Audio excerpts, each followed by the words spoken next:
இன்று ஏசப்பா நம்மோடு என்ன பேசுறார் என்று நாம் பார்க்க போகிறோம். சப்போனியா 3:15 கர்த்தர் உன் நடுவில் இருக்கிறார், இனி தீங்கை காணாதிருப்பாய்.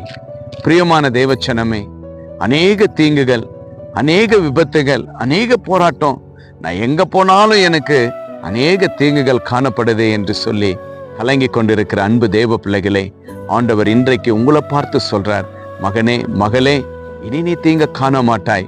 நீ விசுவாசி, ஜெபத்தோடு என்னோடு நீ பேசு, நான் உன் கூட இருக்கிறேன், உன் தீங்கிலிருந்து நான் உனக்கு விடுதலை தருவேன் என்று ஆண்டவர் விசுவாசத்துல வாழ்ந்து கொண்டிருக்கிற ஒவ்வொரு தேவ பிள்ளை அழுகையின் சத்தத்தை கேட்டு கர்த்தர் வாக்கு கொடுக்கிற தேவனாய் காணப்படுகிறார்.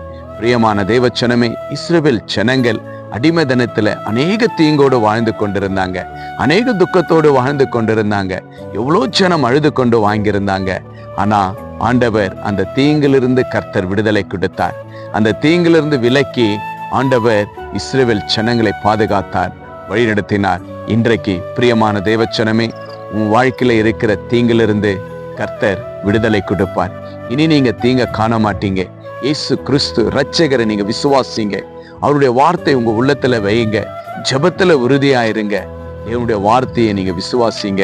உங்களுக்கு வருகிற தீங்கிலிருந்து கர்த்தர் விடுதலை கொடுப்பார். ஆசீர்வாதமாய் காணப்படுகிற ஒரு ஆசீர்வாதத்தை கர்த்தர் உங்களுக்கும் உங்களுடைய பிள்ளைகளுக்கும் கர்த்தர் வைத்திருக்கிறார். கர்த்தர் பெரிய காரியத்தை செய்வார். விசுவாசிங்க, இனி நீங்க தீங்க காண மாட்டீங்க என்று இயேசு உங்களை பார்த்து வாக்கு கொடுக்கிறவராயிருங்க. விசுவாசிங்க.